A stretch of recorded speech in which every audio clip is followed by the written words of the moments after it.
ప్రస్తుతం ఐటీలో వర్క్ చేయాలి అంటే అసలు నిజంగా రేపు పొద్దున గల జాబ్ ఉంటుందా, లేకపోతే ఒరాకిల్లో పంపినట్టే 6 గంటలకి రేపటి నుంచి మీరు ఆఫీస్కి రానక్కర్లే అనే మెసేజ్ వస్తుందేమో అని ప్రతి ఒక్క ఐటీ ఎంప్లాయ్ భయపడుతున్నారు. మరి ఇలా ఎందుకు జరుగుతుంది? ఇప్పటికే 1,00,000కు పైగా ఉద్యోగులని ఆల్ ఓవర్ ఇండియా ఎన్నో కంపెనీలు తీసేశాయి. మరి దానికి సంబంధించి ప్రస్తుతం మనతో పాటు వెంకట్ బనం గారు ఐటీ ఎక్స్పర్ట్ ఉన్నారు. సార్తోని మాట్లాడదాం. నమస్తే సార్.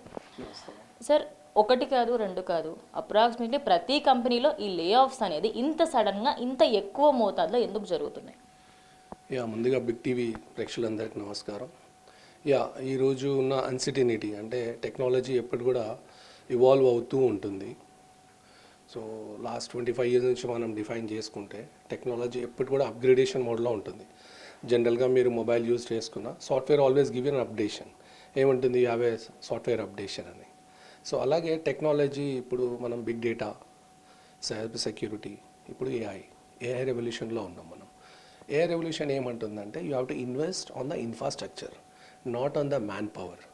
ఈ ఒక్క డెఫినేషన్ని అర్థం చేసుకోవాలి అందరూ. అంటే ఇప్పుడు కంపెనీస్ అందరూ కోవిడ్, పోస్ట్ కోవిడ్, ప్రీ కోవిడ్లో ఎంప్లాయీస్ని విపరీతంగా రిక్రూట్మెంట్ చేసినారు అక్రాస్ ద గ్లోబ్. అప్పుడు ఇన్ఫ్రాస్ట్రక్చర్ మీద వాళ్ళంతగా ఇన్వెస్ట్మెంట్ చేయలేదు.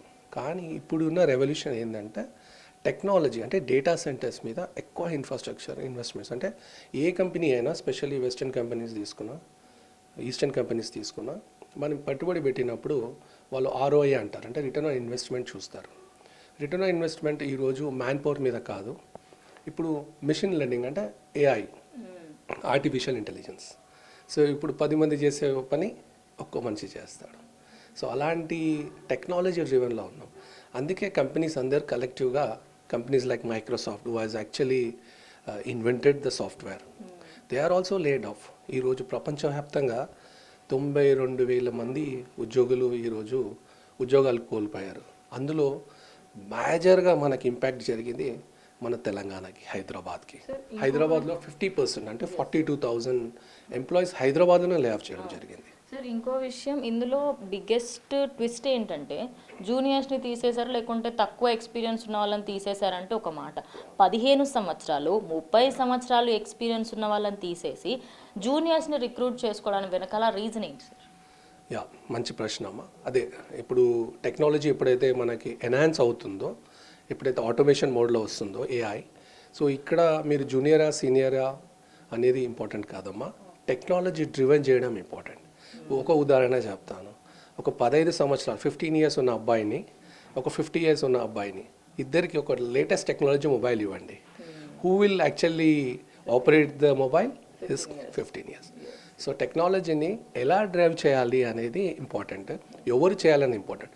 అయితే ఇక్కడ థ్రెట్ ఎవరికి వచ్చిందంటే 40 years ప్లస్ ఎవరైతే సాఫ్ట్వేర్ ఎంప్లాయీస్ ఉన్నారో, ఇంతకుముందు వాళ్ళకి విపరీతమైన డిమాండ్ ఉండేది మార్కెట్లో, చాలా డిమాండ్ ఉండేది. కానీ ఇప్పుడు టెక్నాలజీ ఇవాల్వ్ అయిపోయింది కాబట్టి only should know how to actually enhance the technology. అందుకని 25 నుంచి 40 years లోపల వాళ్ళనే ఈరోజు కంపెనీస్ను హైర్ చేసుకుంటున్నారు ఎంప్లాయీస్ని. సార్, ఇంకొక విషయం, ఇప్పుడు ఐటీ అంటేనే ఇప్పుడు అంతెందుకు సార్, ఇప్పుడు ఒక బ్యాచ్ రిలీజ్ అయి ఉంటుంది 2026కి సంబంధించి, ఇప్పటికే పిల్లలు బయటకు వచ్చేస్తుండే బీటెక్ స్టూడెంట్స్. మరి వాళ్ళు ఇప్పుడు ఈ సిచ్యువేషన్ని చూసి, ఇంత ప్యానిక్ సిచ్యువేషన్లో అరే మాకు జాబ్ వస్తుందా? ఇంకోటి ఏంటంటే సార్, రిటైర్మెంట్ ఏజ్ అనేది 60 లేకపోతే 55, కానీ ఐటీలో 30 సంవత్సరాలకే వస్తుంది. మరి దాని గురించి ఏం చెప్తారు? గ్లోబలైజేషన్ అమ్మా again. So it's part of globalisation.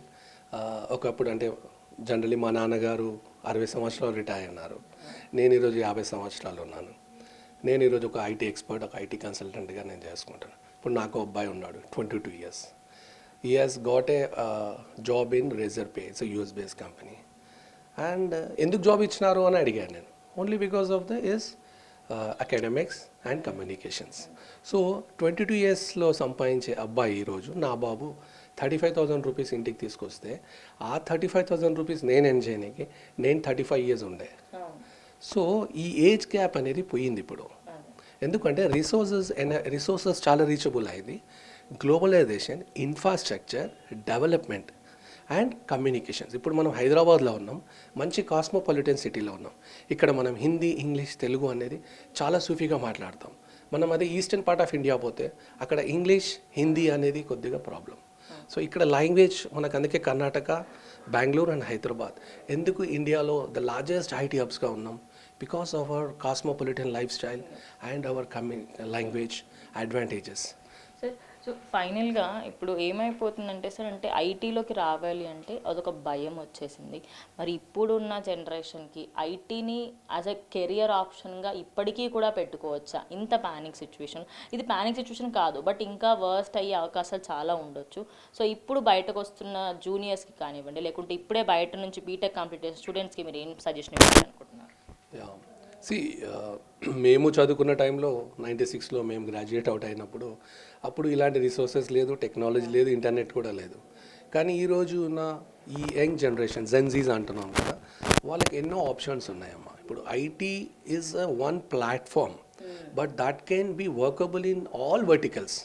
అంటే మీరు ఫార్మా రంగంలో తీసుకోండి, మీరు ఇండస్ట్రియల్ రంగంలో తీసుకోండి, లాజిస్టిక్స్లో తీసుకోండి, మీరు సపోర్ట్ ఇండస్ట్రీలో తీసుకోండి, సర్వీస్ ఇండస్ట్రీలో తీసుకోండి, మీరు సైబర్ సెక్యూరిటీ, ఎందుకు ఓన్లీ సాఫ్ట్వేర్ ఇంజనీరే కావాలి, ఎందుకు ఒక సైబర్ సెక్యూరిటీ ఎక్స్పర్ట్ కావద్దు?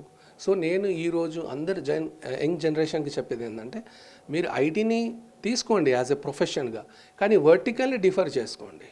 మీరు ఫార్మా పెద్ద రంగం, ఈరోజు మీరు కోవిడ్లో చూసినారు, ఒక రెండే రంగాలు IT and pharma. So pharma is a very vast industry. ఈరోజు ఏరోనాటికల్ ఇంజనీరింగ్లో కూడా టెక్నాలజీ ఎన్హాన్స్ ఉంది. సో టెక్నాలజీ ప్రతిదీ కూడా platform and it's mandatory for any vertical, any industry you can drive. So ఎవరు కూడా ప్యానిక్ కావద్దు. ఇది ఒక మనం మైగ్రేషన్ మోడ్లో ఉన్నాం. అంటే ఎప్పుడైనా జనరేషన్ టు జనరేషన్ అంటాం కదా, ఇప్పుడు ఒక జనరేషన్ మైగ్రేషన్లో ఉన్నాం. సో డెఫినెట్గా దాని కొంచెం పాజిటివ్ కావచ్చు, కొన్ని నెగిటివ్ కావచ్చు. కానీ యాజ్ ఎ పాజిటివ్ పర్సన్ నేను ఎప్పుడు చెప్తాను, take positive and see the opportunity where the world is moving, how the technology is going to driven in the future and from year next 5 years ఏంటి. ఈ 5 years plan లేకపోతే ఎవరు కూడా ప్రొఫెషనల్గా మీరు సస్టైన్ కాలేరు అనేది నా ఒక ఇన్పుట్ అమ్మా. సో చూశారు కదా, మనం ఓవరాల్గా చూసుకుంటే ఐటీ అనేది జస్ట్ ఒక చిన్న పార్ట్ మాత్రమే. దాంట్లో చాలా డివిజన్స్ ఉంటాయి. అవన్నిట్లో కూడా మనం ఎక్స్పీరియన్స్ అనేది పొందితే ఖచ్చితంగా ఈ జాబ్ స్కేర్సిటీ కానివ్వండి, సడన్గా లే ఆఫ్స్ అయినా కూడా ప్యానిక్ అవ్వాల్సిన ఎలాంటి సిచ్యువేషన్ ఉండదు. నిజానికి సార్ ఒక క్రూషియల్ పాయింట్ చెప్పారు.